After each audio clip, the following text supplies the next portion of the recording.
Coucou les amis, bienvenue sur la chaîne de l'empreinte du Sphinx. Ici Salama de retour pour une nouvelle astrolune. C'est la pleine lune en taureau qui aura lieu mardi 8 novembre 2022 à 12h02 heure de Paris et à 16 degrés 1 minute du Taureau, le soleil étant alors à 16 degrés 1 minute du Scorpion. Alors avant d'entrer dans le détail, je tiens à souhaiter une chaleureuse bienvenue à mes nouveaux et mes nouvelles abonnés et je vous invite à activer la petite cloche si ce n'est pas déjà fait pour être informé à chaque nouvelle publication. Et je vous remercie toutes et tous, anciens, anciennes, nouveaux, nouvelles, abonnés. Merci pour votre abonnement, merci pour vos likes, merci pour vos partages, merci pour vos commentaires et toutes vos interactions qui permettent de faire vivre cette chaîne. Surtout si tu penses que ce que je partage peut aider de plus en plus de monde à travers YouTube, eh bien, merci de faire vivre ma chaîne. Et merci aussi des commentaires qui permettent à la communauté de se sentir moins seule, de voir que d'autres personnes de la communauté, enfin que d'autres personnes en fait, que d'autres gens vivent des choses similaires à ce que nous sommes en train de vivre. Et donc, ouais, de nous dire que, ben ouais, ensemble, on peut s'entraider, ensemble, on peut se soutenir et voilà quoi. Donc c'est un partage qui est important pour tout le monde, le commentaire et pas uniquement pour mon plaisir personnel.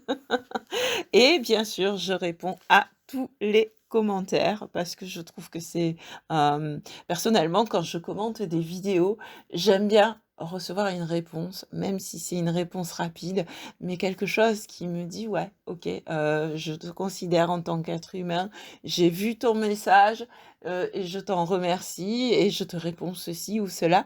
Et moi, voilà, pour moi, c'est important, quoi. Vous n'êtes pas juste des gens à l'autre bout de l'écran, vous êtes des êtres humains et avec qui j'ai envie d'être dans le partage. C'est pour ça que c'est important pour moi de répondre à chaque commentaire également. Alors, cette pleine lune en taureau, donc à 16 degrés 1 minute du taureau, bah déjà une pleine lune, c'est quoi? C'est lorsque la lune, l'astre de la nuit, l'astre qui correspond à notre féminité, à notre part féminine, c'est-à-dire notre réceptivité, nos pensées, nos émotions, notre intériorité en fait. C'est lorsque la lune fait face au soleil, l'astre du jour, qui représente notre part masculine, active et qui donc est visible à l'extérieur. Donc, voilà, c'est quand ces 2 astres, ces 2 parties de nous, ces 2 polarités de notre être se font face. Et de ce fait, nous sommes donc face à nous-mêmes pour faire le bilan de ce que nous avons mis en place lors des nouvelles lunes correspondantes. Je dis les parce qu'en fait, finalement, il y a 2 nouvelles lunes. Ici, c'est la pleine lune en taureau.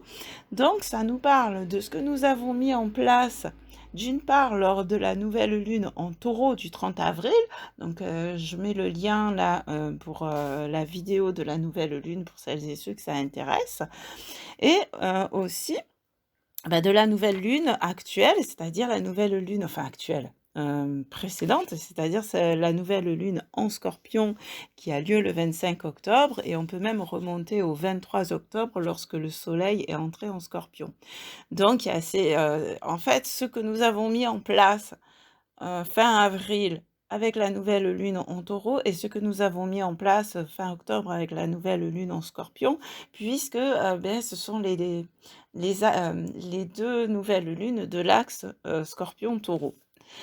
Alors ici, la Terre ici, à ce moment en fait, le 8 novembre, la Terre va masquer la lumière du soleil qui ne se reflètera donc pas sur la Lune, pour l'éclairer et la rendre visible comme c'est normalement le cas lors d'une pleine lune. Parce que par rapport aux inclinaisons là, il y a vraiment, bah, c'est ce qui va former l'éclipse en fait et lors de cette éclipse lunaire, nous serons appelés à allumer notre lumière intérieure pour voir dans le noir, en quelque sorte. En fait, nous sommes toujours dans les énergies du Scorpion qui nous invitent à aller voir dans les profondeurs de notre être, à aller voir en souterrain, à aller voir dans le noir. On est vraiment dans une exploration souterraine de nous-mêmes et finalement, ça continue ici et c'est renforcé avec cette éclipse lunaire, d'autant que j'avais zappé l'affaire lors de la nouvelle lune et c'était aussi une éclipse. Donc on est vraiment dans une période importante, forte avec ce cycle du Scorpion, puisqu'il y a en plus ces éclipses lunaires qui renforcent les messages des lunes, des cycles lunaires. Il y a donc le Soleil qui se trouve en Scorpion et qui est entouré de Mercure et de Vénus. Et il est vraiment question ici, du coup, de voir dans le noir, d'éclairer les profondeurs pour y puiser et y déceler la vérité. Alors la vérité sur quoi? Eh bien, la vérité d'une part sur ce qui nous est dit, sur ce qui nous est vendu, sur ce qui nous est vanté. En fait, quand quelqu'un, que ce soit en one-to-one ou par l'intermédiaire de réseaux, de médias, etc., quand on entend quelque chose, quand quelque chose nous est dit, est-ce que cela résonne juste en nous? Et déjà, effectivement, moi, quand je fais des guidances, je le dis tout le temps. D'ailleurs, la plupart des personnes qui font des guidances le disent tout le temps. Prenez uniquement ce qui est juste pour vous, prenez uniquement ce qui résonne pour vous, ce qui vibre juste en vous. Eh bien, c'est vrai, pas uniquement pour les guidances, c'est vrai de manière générale par rapport à ce qui nous est dit. Et donc là, cette vérité, ce discernement va être accru, en fait, est accru depuis que Mercure est entré en Scorpion à proximité du Soleil. Et donc voilà, là, c'est juste un rappel finalement. La vérité aussi sur nos valeurs réelles, sur ce qui fait réellement vibrer notre cœur, et ça c'est plus par rapport à Vénus. La vérité sur nos relations, sur nos partenariats, sur nos échanges. Donc toujours avoir ce discernement par rapport à ce que nous vivons dans nos relations, nos partenariats, nos échanges. Et là, c'est à la fois Vénus et Mercure. Et puis en face, il y a la Lune en Taureau, donc, qui est conjointe à Uranus rétrograde, qui continue donc à nous insuffler des idées de changement, insuffler à l'intérieur des idées de changement qui nous incitent à effectuer ces changements en nous pour pouvoir ensuite les manifester et les ancrer dans la matière, toujours en accord avec nos réelles valeurs en Taureau. Ces changements qui nous permettent de faire fructifier notre richesse intérieure et par conséquent, dans un deuxième temps, notre richesse matérielle. Et il y a ce fameux nœud nord en Taureau qui renforce cet appel qui nous est lancé pour revenir à de vraies valeurs, à des valeurs justes. Le Taureau étant un signe vénusien au même titre que la Balance qui nous parle de justice. Et cet axe Taureau-Scorpion, Scorpion-Taureau est donc l'axe majeur de cette année avec ses nœuds lunaires. Donc en fait, depuis le 18 janvier 2022 et jusqu'au 17 juillet 2023, cet axe de nœuds lunaires qui invite donc l'humanité à se libérer de ses bas instincts, nœud sud en Scorpion, à couper les racines pourries, nœud sud en Scorpion, pour les laisser mourir dans la terre. Et sachant que, en fait, les racines pourries, quand elles meurent dans la terre, elles nourrissent la terre. Et puisque rien ne se crée, rien ne se perd, tout se transforme. Transformation Scorpion. Et en même temps, de garder, un peu comme je le disais lors de la précédente astrolune, garder et nourrir les racines saines, parce qu'on ne va pas tout couper, il y a des choses quand même que l'on garde, nos racines saines, nos valeurs de cœur en fait, et afin de puiser, parce qu'avec nos racines, on va puiser à la source terrestre, on va puiser à la source, faire remonter, alimenter notre sève intérieure, notre feu intérieur, et ainsi faire fructifier les branches de notre arbre, développer les branches de notre arbre, les faire fructifier.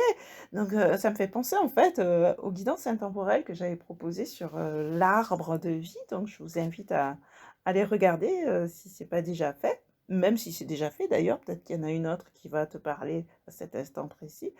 Et donc voilà, et en fait, offrir nos richesses au monde, partager nos richesses avec le monde, mais les partager par choix et non par obligation. Et je dis cela, je parle de choix et d'obligation parce qu'il y a Saturne en Verseau. Saturne en Verseau dont nous avons parlé, dans une précédente vidéo qui lui est dédiée, hein, le dégel de Saturne. Et Saturne en Verseau forme à ce moment-là un carré avec la pleine lune, un carré avec l'axe, Taureau-Scorpion, avec cet axe majeur. Et en fait, moi, quand j'ai vu ça là sur le ciel astral, ça m'a fait penser comme si elle était en train d'arbitrer. Et arbitrer pourquoi? Eh bien pour compter les points et pour nous aider à déterminer quelle structure nous voulons préserver et quelle structure nous voulons détruire pour en construire de nouvelles qui soient plus adaptées à notre évolution actuelle et à ce que nous voulons léguer aux futures générations aussi. Puisque je rappelle que Saturne, c'est les structures durables, et en même temps, ben, comme elle est dans le Verseau, là, c'est sa part révolutionnaire, c'est sa part visionnaire, c'est sa part, ok, mais qu'est-ce qu'on peut garder effectivement du Capricorne? Saturne étant aussi maître du Capricorne, mais qu'est-ce qu'on peut aussi changer, hein? On a aussi parlé d'Uranus aussi. Qu'est-ce qu'on peut changer dans ces structures, détruire pour reconstruire? Parce qu'il y a aussi ça, l'énergie Scorpion, détruire pour reconstruire, transformer. Il y a toujours cette idée de transformation totale.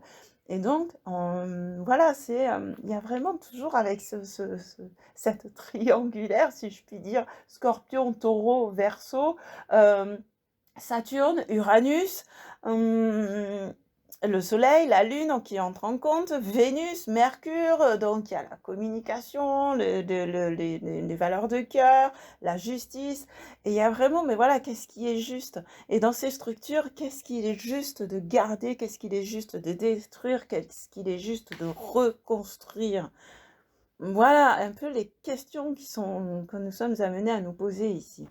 Et en plus de cela, nous pouvons faire un petit retour sur le carré de Mars rétrograde en Gémeaux avec Jupiter rétrograde et Neptune rétrograde en Poisson, qui, comme nous l'avons vu lors de la précédente astrolune, agite notre mental pour nous inciter à nous tourner vers notre intuition, notre créativité et par là même notre expansion.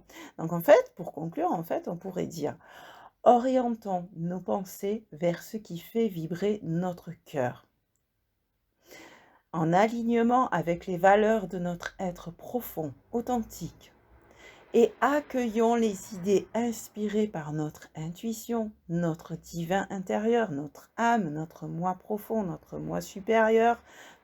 Prends ce qui résonne pour toi, bien sûr, afin d'activer notre pouvoir créateur et de convertir notre richesse intérieure, d'en prendre conscience déjà, et de convertir notre richesse intérieure en richesse physique, en richesse matérielle, pour ainsi contribuer à la croissance de l'humanité tout en permettant notre propre expansion. Voilà ce que m'inspire ce ciel du 8 novembre 2022.